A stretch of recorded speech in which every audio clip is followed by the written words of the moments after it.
आज सूरतुल हिज्र जो कुरान मजीद की 15वीं सूरत है और ये सूरा मक्की सूरत है।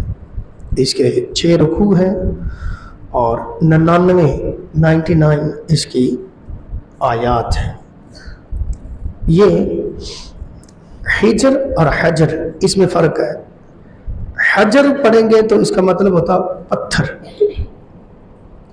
और हिज्र पढ़ेंगे तो इसका मतलब है पत्थरों से बनाया हुआ महफूज घर। और इस सूरत को सूरतुल हिज्र इसलिए बोलते हैं कि इसके अंदर कौम समूद का तज़किरा है। ये वो कौम थी वकानु यनहितून मिनल जिबाली बुयूतन आमिनीन। ये लोग, कुरान कहते हैं कौम समूद के लोग ये पहाड़ों को तराशते थे, पत्थरों को तराश कर अपना घर बनाते थे। और वो ऐसे घर बनाते थे, वो कहते थे ये हमारे लिए महफूज है, अमनगाह, आमीनीन। अब हमें कोई कुछ नहीं कर सकता, जलजला भी आ जाए हमें कुछ नहीं होना, क्योंकि वो पहाड़ों के अंदर तराश के घर बना होता। जो मर्जी आफत आए, परेशानी, हमें कुछ नहीं होना, जितनी तेज हवाएं चले हम महफूज हैं।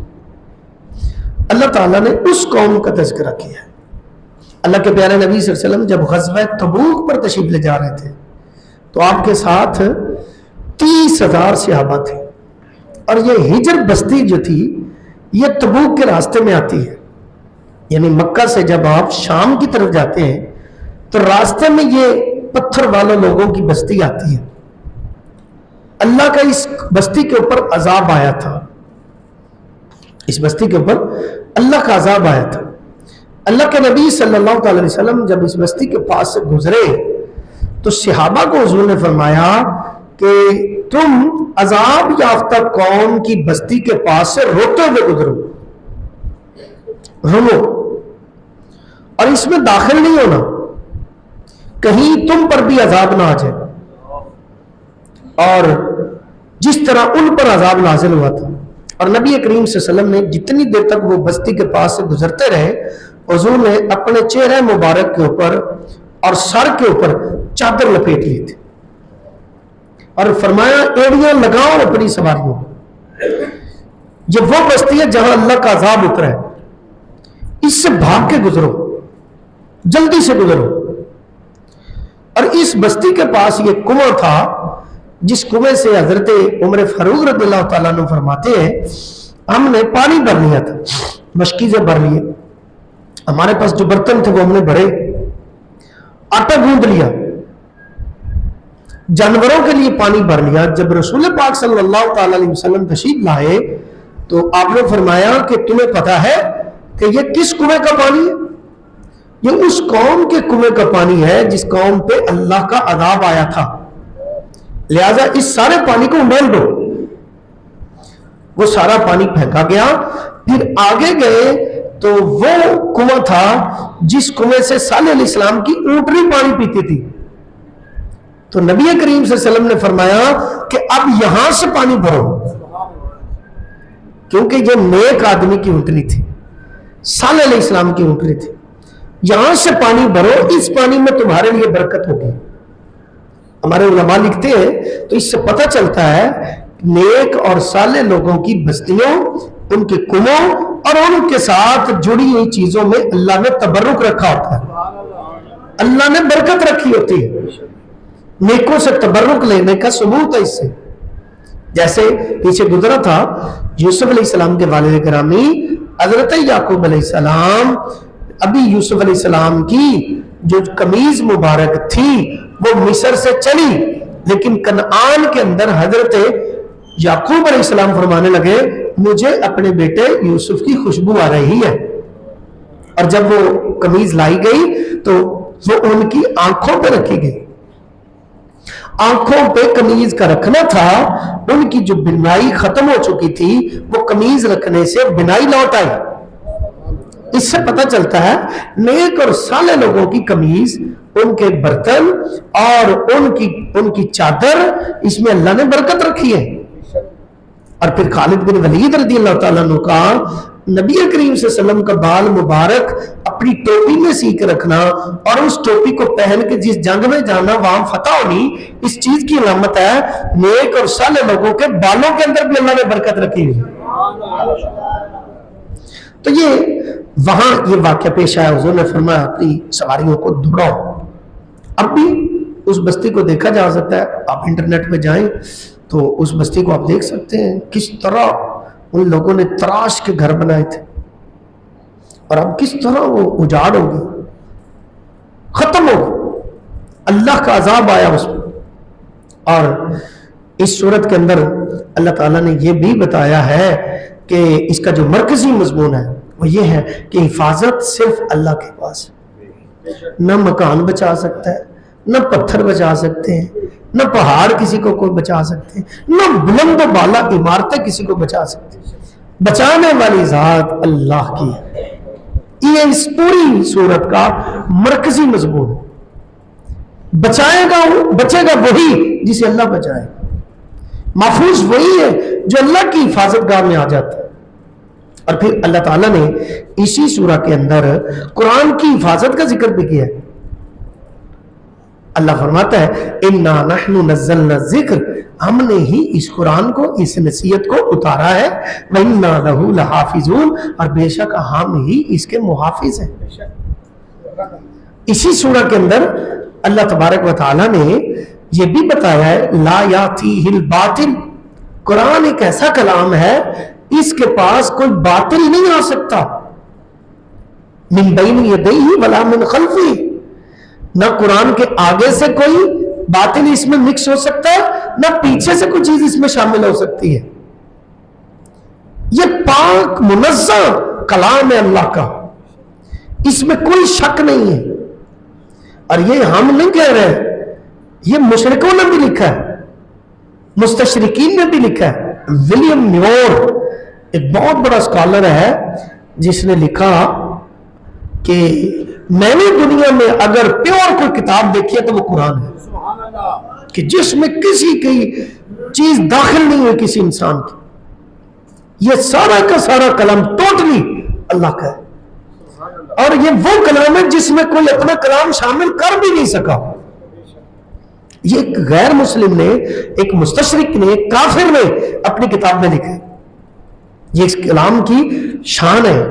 इसी तरह अल्लाह ताला फरमाता है कि हम सिर्फ इसी की हिफाजत नहीं करते बल्कि हम तुम्हारी आसमान से भी हिफाजत करते हैं। कभी देखा आसमान से हम बिल्कुल बेखौफ होकर सोते हैं? कितना बड़ा आसमान है, ऊपर अल्लाह ने छत बनाई है, कभी डर आया कि ये गिरा गिरा नहीं हमारे ऊपर? ये आसमान की सारी चीजों को जिस रब ने रोका हुआ है ये उसका कमाल है। हम सोते आराम से सोते, वरना उस आसमान से 2 किलो का पत्थर भी जमीन पे आए तो क्या कर देगा।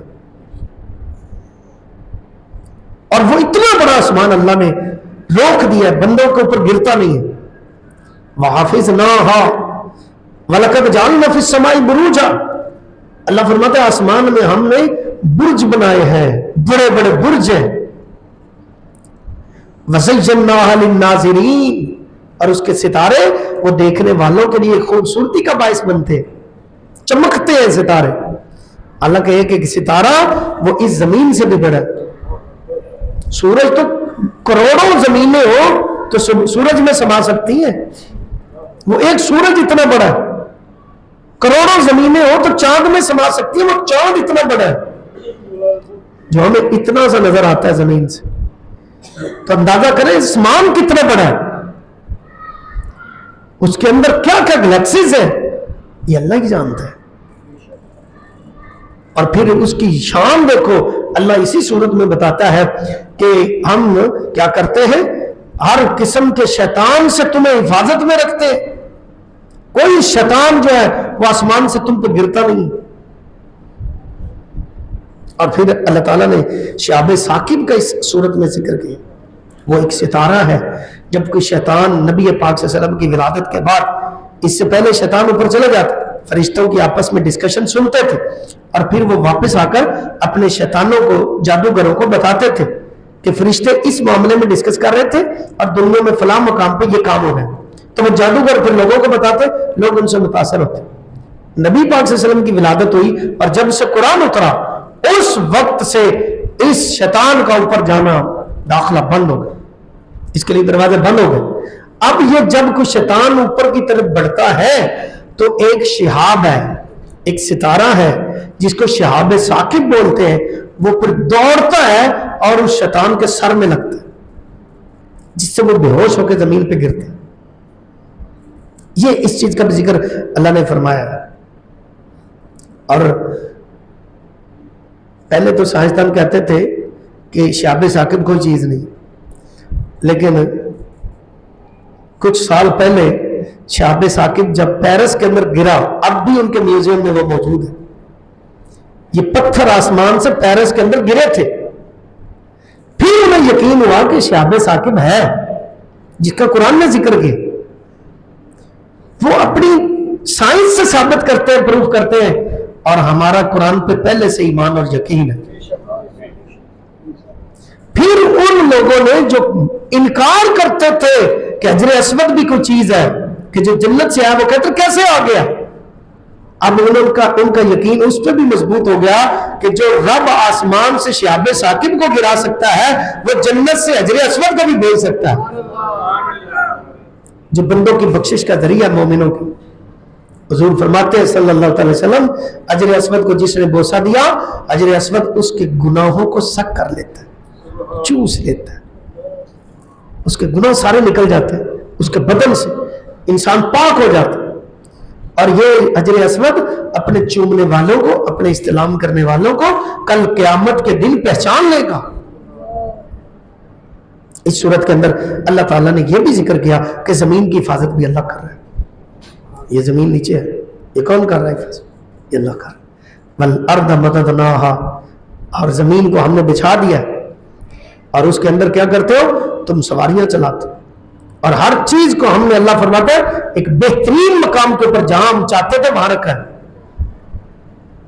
और इस जमीन के अंदर वजअलना लकुम फिहा मआइश, तुम्हारी मईशत की हर चीज हमने रख दी। इसी सूरत के अंदर अल्लाह ताला ने एक साइंसी बात की है, वो इंग्लिश में उसको कहते हैं पोलराइजेशन। पोलराइजेशन क्या होती है? ये जो हवा चलती है, ये सिर्फ हवा हमारे जिस्म को ठंडक ही नहीं पहुंचाती, ये बारिशों के आने का सबब भी नहीं होती। ये हवा का एक और भी काम अल्लाह ने जिक्र किया, वो इसका काम क्या है? हवा चलती है, एक दरख्त जो नर होता है उसके जो उसके मादे होते हैं वो वहां से लेती है हवा और मादा दरख्तों तक पहुंचाती है, जिससे दरख्त आपस में बनते हैं। कभी हमने देखा एक दरख्त से कितने दरख्त बन गए? ये कैसे बने? जैसे मर्द और औरत के मिलाप से इंसान बनता है, ऐसे ही इन नबातात के अंदर और इन दरख्तों के अंदर, इन पौधों के अंदर भी अल्लाह ताला ने नर भी रखे, मादा भी रखे। और वो नर हवा के जरिए नर दरख्त से मादा की तरफ बढ़ते हैं। ये बंदे के जिम्मे नहीं है, क्योंकि ये काम मुश्किल था। अगर ये रब ड्यूटी बंदों को दे देता तो सारी जिंदगी ये काम करते रहते। बहुत मुश्किल काम था कि नर दरख्त से उसके मादे निकालना और मादा तक पहुंचाना। ये अल्लाह ने अपने जिम्मे ड्यूटी दी, और वो किसके जिम्मे लगाई? अल्लाह ने हवा के जिम्मे। ये हवा करती है ये काम। एक दरख्त ऐसे एक दूसरे को मिलते, मिलाप हो जाता, इससे नया दरख्त बनता है। ये रब है। इसी तरह अल्लाह ताला ने आदम अलैहिस्सलाम का वाक़या इस सूरत में जिक्र किया कि उनकी तख्लीक हुई, इब्लीस ने किस तरह उनके सामने सजदे से इनकार किया, फिर अल्लाह ने उसे धुतकार दिया। गुज़श्ता अक़वाम के अहवाल अल्लाह ने इस सूरत में जिक्र किया। कौम लूत का जिक्र किया जो फाशी और रहनी का शिकार हुई थी। कौम समूद का जिक्र किया जिन्होंने ये पत्थरों के घर बनाए और अपने आप को महफूज समझ लिया था। ये इन्होंने फिर नाफरमानी की, सालेह अलैहिस्सलाम की ऊँटनी की कौंचे काट डाली, जिससे अल्लाह ने अजाब भेजा। कौम शुएब का जिक्र किया जो अखलाकी गिरावट का शिकार हुई और नापतोल में कमी करती थी। अल्लाह तबारक व तआला ने उस कौम पर भी अजाब भेजा। इस सूरत के अंदर इन तीनों कौमों का जिक्र है, कौम समूद, कौम लूत और कौम शुएब अलैहिस्सलाम। अल्लाह ताला हमें समझ दे। व मा अलैना इल्लल बलागुल मुबीन।